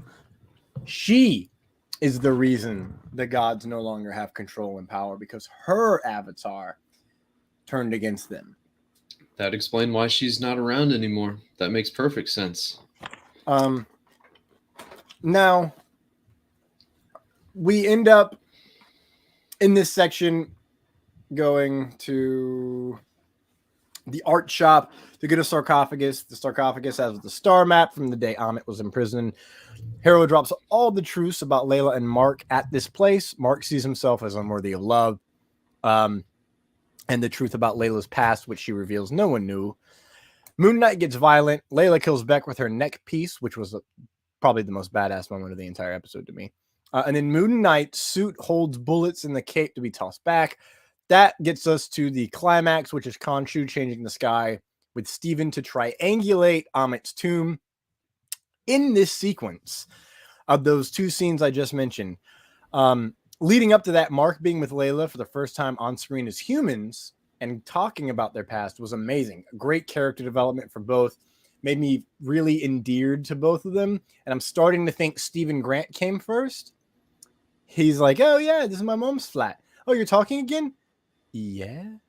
I'm genuinely thinking Stephen Grant might be the original. And if he's not, Jake Lockley, also born in England. He's a cabbie driver with an English accent usually. So you think Mark's not the original? He was just the persona that took over? I think he's the one who had the most strength and willpower. I think that makes the most sense because it's one of the only ways I can think of this explaining why Layla didn't know about his dissociative identity disorder. Mhm. You know, if he had always been Mark all his life and then Stephen and possibly Jake Lockley come up later, I feel like she, of all people, would know at least something about that, especially if she was in on the Moon Knight stuff, Mhm. you know? So yeah, that's huge. As if Steven was the original and then Mark's persona took over for a bit. And yeah, because I mean, it just so much about it still doesn't make sense. The whole idea in general of the dissociative identity disorder is still left so wide open and unacknowledged, other than the fact that it's present. I'm so curious if they're going to like dive deeper into that, or if they're just going to leave it with assumptions or what. But because so far it's just like we're supposed to know the disorder he's dealing with. Yeah. And he doesn't really speak to it much, or at least not his history of it, other than that he had control over it. So we need to know more about the nature of that too. I got a feeling this next episode might be the path to that. No matter what, I'm trying to recall, have we seen Mark slapping his head? I can't remember. No, like not in white? Not in the show. No, not yet. Because I feel like he's going to go to a mental institute at some point. Yeah. Whether that's right. now or like a flashback type thing. Yeah, I don't know. I think it'll probably be now, because he's going to have that moment without Khonshu where he's going to get locked up and he's not going to know how to get out because he doesn't have that power to rely on. Ooh, I like that. That would be kind of like when Thor got put up by S.H.I.E.L.D. in the first Thor movie, you know? It was that moment of weakness where he had to figure out, you know, how he was going to get out of it. I think we'll see something similar with Moon Knight. That's a damn good pull. Way to tie it into my guy. Then we get it finally what I was hoping for after last week. We get a Moon Knight to Mr. Knight transition in this as well during their fight scene after they get the thing.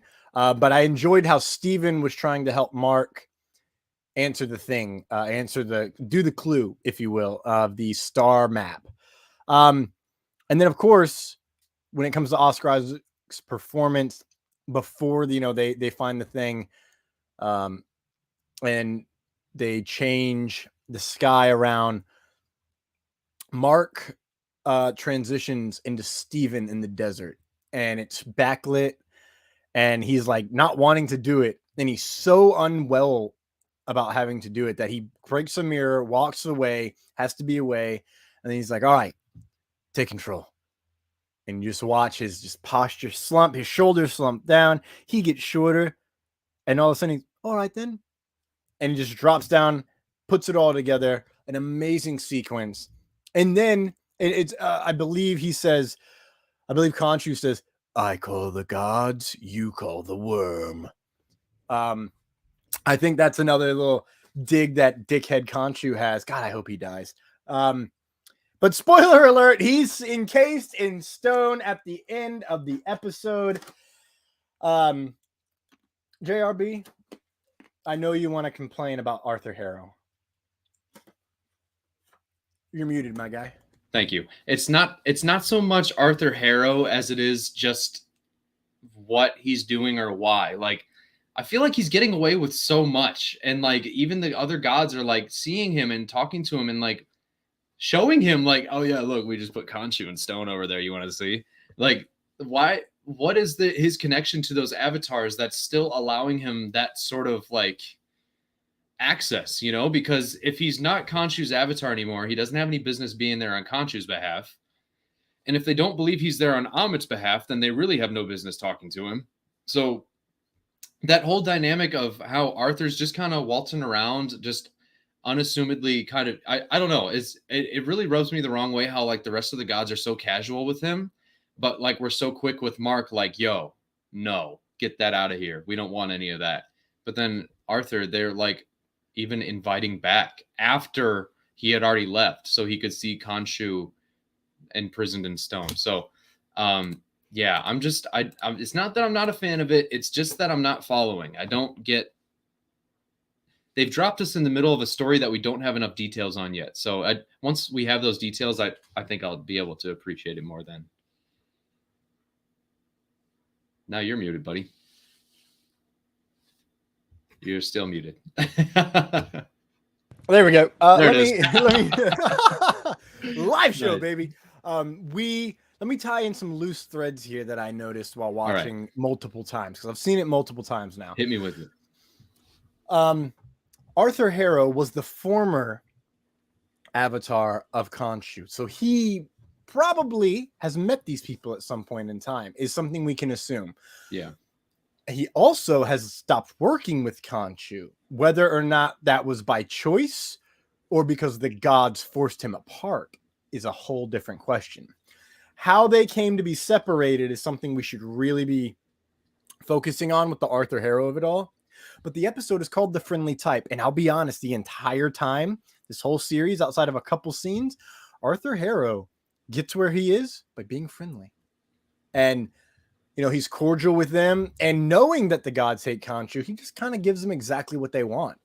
And then he even says when Khonshu does the thing at the end, he goes, "You brought this on yourself, Khonshu." Because they tell him, you know, change the sky again, and we will imprison you in stone or whatever. So in that sense, that's his relationship. If they do know he is the avatar of Ammit, then he might be welcomed there in that sense as an extra way. I genuinely think that Arthur Harrow is going to have a much deeper history with a lot more of these avatars through non-godlike means, if that makes sense. So like he's going to have looked them up and got into them and gotten to know them. Just as a cult leader, you got to know the powerful people, right? Well, he would want to know the gods that he's trying to either take down for Ammit or whatever the fuck his goals are. I genuinely have no idea, if I'm being honest. Interesting. Okay. So I think that's what their relationship is and why they're allowing him around. And specifically because it is Khonshu, and Khonshu just tried to call him out. You know, they might call him back in, especially if he sees the sky, he'll be like, well, I mean, like, right? And it would be another way of calling him in and saying, so the matter has been resolved. You don't have to worry about Khonshu anymore. But they really felt like they got along well. And it's interesting that this episode's called The Friendly Type because Stephen Grant is also the hero of this entire episode. Yeah, you're right. Mark Spector plays more of a guy who's not getting in the way, but also not really advancing. Like, yeah, you're right. Mr. Knight and Steven are kind of put in the position to deliver, where Mark is just the guy to kind of get him from place to place. So speaking of Mr. Knight, there's a really interesting detail that someone pointed out after seeing how consistently Moon Knight is being, or I'm sorry, Mr. Knight rather, is being featured as like a alternate suit for Moon Knight. So we see this first picture here of Mark behind and the Moon Knight armor behind Mr. Knight here. We see yes. Mr. Knight rolling up his sleeves. You know, I'm Steven with the V, you know, ready to F shit up, if you will. But then if we take another look at this alternate character poster that was also released for Mr. Knight, his eyes are not glowing, and you can see his eyes underneath this mask here. And what I didn't realize until today was that this might be a distinction of either Steven or Mark having to pose as Moon Knight without Khonshu, and that's why you don't see the glowing eyes. So maybe the reason that we see Mr. Knight pop up so distinctively, specifically when it's Steven calling on the suit, is because now we're going to have to see what Steven can do without Khonshu, and he's going to basically build this same look. without the actual power of Khonshu underneath.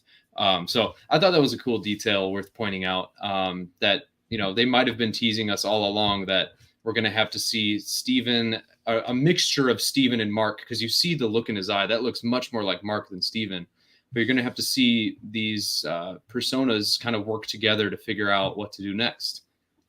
So I think those eyes are a little bit more Jake Lockley, because Jake Lockley is the cold-blooded killer usually in the trio of minds. Can you go back to that last one that you showed with all three of them? Because I noticed in this episode we've seen him wearing that white suit basically. Yeah. And it made it seem like, okay, there's Moon Knight, Mr. Knight, and, you know, Mark Spector. And that's what it was like. That was his Mark Spector avatar. Mm-hmm. But what if, you know, we've got Steven with a V, he is Mr. Knight.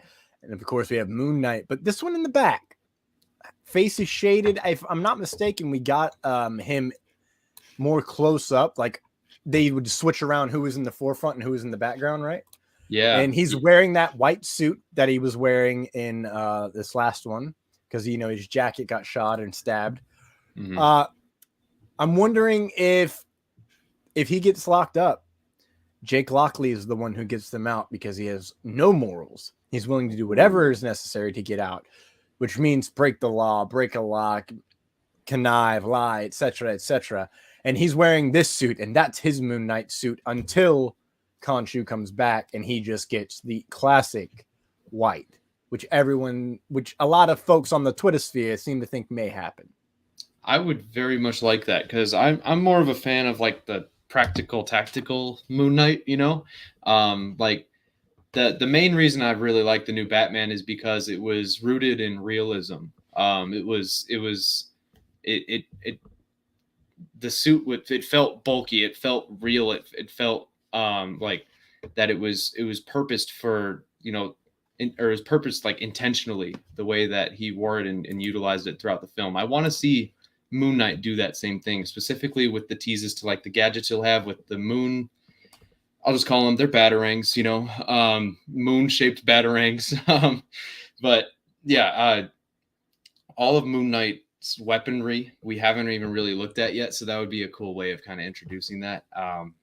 Yeah, I'm hoping we see a Jake Lockley form of Moon Knight soon. Uh-oh. Muted again. That would be absolutely fun and crazy. Oh, man, what a late night it's becoming. Yeah, no kidding. All right. I think that's all of the Moon Knight, man. Like, how would you rate the first half of the season of Moon Knight out of 10? That's tough. I'm always so hard on ratings, or not hard on them, but like I have such a difficult time rating things because you have to consider so much, especially with how vast the MCU's become. I'd probably give this like a solid like 7 out of 10. Okay. The premiere I would say is close to like a 9.5. Like that's I don't think they could have started it any more strongly. But like since then, I've felt like it's really kind of just, I don't know. It feels like everything's kind of just like, it's like the tube of snakes where everything's just kind of popping out at you. And there's so much going on now and they have so much ground to cover. And it's really gotten away from that lowish level kind of origin story that I thought we were getting. The scale has really been cranked up. It's much more grand and diving way deeper into like the Egyptian mythology than I thought it would. But I mean, I'm still here for it. I'm enjoying it. I'm not totally invested, but I am really enjoying it. So I'd say 7 out of 10. Yeah. 7 out of 10. I'm kind of in the same boat because it's not over yet, so I don't want to go too high. Right. Maybe 7.5. Exactly. Maybe honestly, the cinematography and like plot narrative and the fun of it is an 8 to a 9. But overall, the fun of it, it's up there. Yeah. Yeah. It's super fun. While we're here, I just hopped over to the direct.com to look at the MCU news, and quite literally minutes ago, new Moon Knight episode suggests he got his powers before Avengers Infinity War. This is in episode 3. It was pointed out by Screen Rant. that at the start of the third episode, when Leia is talking, she mentioned she left Egypt 10 years earlier. And some people are thinking that it might be 10 years ago is when she and Mark Spector left Egypt and met Khonshu. So Mark Spector might have been Moon Knight for a decade, is kind of where this is leaning. Meaning, it's suspected to take place in early 2025, meaning Mark would have first been Khonshu in early 2015. So that means he'd be quite possibly the longest superhero in tenure, considering he wasn't snapped away, I would assume. That's interesting. Yeah, I mean, that's such a loose theory, but like at the same time, like that was also most likely a seed planted for that conversation. Is there's so much surrounding Layla, like we said, that's unexplained, and we got to figure out what's going on in Egypt that where she wouldn't be welcome, and what she's doing in Madripoor. You know, there's so much going on there, but yeah, if he was Moon Knight even before Infinity War, I guess I'd love to get an idea of what he did during the blip too, if he wasn't gone. I don't know. Has it been confirmed whether or not he was snapped? I don't remember. I think it was confirmed he was still around because he said something about his job or whatever. But I don't know. It'd be interesting to at least get some sort of throwaway line looking at that. But if they set a time like 10 years, you know, they have something in mind that they're referring to. So it's just a matter of time before we see that. Yes. Moon Knight, man. That's Moon Knight mid-season review. Ka-cha! Waka-baka! All right, it's been a long. We talked about Thor for an hour. I'm it sorry, was worth everybody. It was worth it. Sorry, everybody, for making you listen to Thor talk for an hour. But let's be real, we could have done it all night long. You can find LightsThunderAction on social media everywhere by going to Linktree.com/LightsThunderAction. That'll get you our Facebook, Twitter, Instagram, and YouTube. Over on Twitter, where we like to repost the HWWS feed, so you can watch us on live there as well. It's at LTA Podcasting. We are probably more active there, but that's because we're two beard bros who work full-time jobs 6 days a week. So fun times. JRB, where can everyone find you on social media? You can find me on Twitter and Instagram at JRB_direct. You can also find me at thedirect.com, where I will be publishing, the Direct will be publishing more theories and fun articles about all of the latest Marvel and other superhero content. And you can find me at linktree.com/TCRochesterACT. That is TCRochesterACT.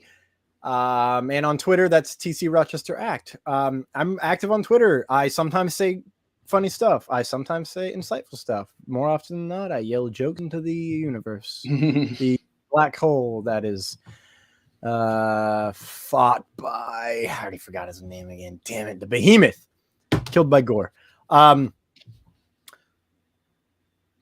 JRB, have you been watching anything to recommend for the folks? Not this week. I finally did get to watch Fast 9. So I went to Redbox and rented it for $2 and then forgot to return it. So I paid $2 extra, and it was $4. But still, guess what? It was $11 cheaper than if I would have streamed it. Thanks, HBO Max. But yeah, I would have been really mad if I spent $15 on that movie. So I'm glad I only paid $4 for it. What about you, Thomas? What have you been watching? I watched Everything Everywhere All at Once, and it is the greatest movie of all time. That is my short review. Gosh. Every time I hear something about this movie, it's just that it was the freaking greatest thing ever. So it is a movie. I got to convince my fiance to go see it with me. It is absolutely a movie made for me. Like my I mentioned this to my dad, and he went, "Oh shit," was his response, which is a lot. That's a response from Pops, right? I was like, yeah, if you want to get a look inside my brain, Everything Everywhere All at Once is quite literally taking 4 characters, their emotional story, their emotional arcs, jamming it into a really complex individual. That's me in my brain.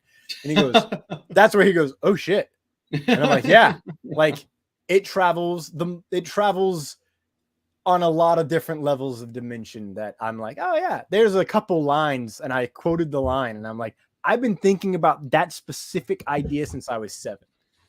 And he's like, what? And I'm like, yeah, since I was 7. I literally thought, well, what if? And then every day since I was that age, all I could think was, damn it, dude, did I like write myself into a boxed reality where this happens? I won't say anything because it's a spoiler. I know. I'm going to make it a priority to try to see it this week. I'm going to have to see it again before next week because I want to do a review with you. But that movie, there's so much in that movie that if you watch my Thor reaction trailer, that was my reaction in the movie, basically. I'm like, wait, but are they? Oh, no, they didn't. Wow. Okay. And then that's going to be a fun one. Tears, laughing, heart warms, want to hug the world. Go see it. That's my recommendation for the week. Keeping it short-ish. Cool. I guess. I'm excited. I'm looking forward to it. JRB, what have you got coming up? You got anything to promote? Nope, just more work on the direct. I'm trying to get back into it where I can have content being published more regularly. So keep your eyes peeled. I'll always retweet it on Twitter whenever I have something put up. So if you can go give it a look, I would very much appreciate it. What about you? I actually do. So I'm an actor here or there. You know, I don't brag about it here on this show because that's not the main topic. But I act. I do things. I'm trying to be, a lifelong filmmaker, if you will. And in 12 days, the first feature film I've ever been in will have its first screening at the Dallas Film Festival. All right. In Texas.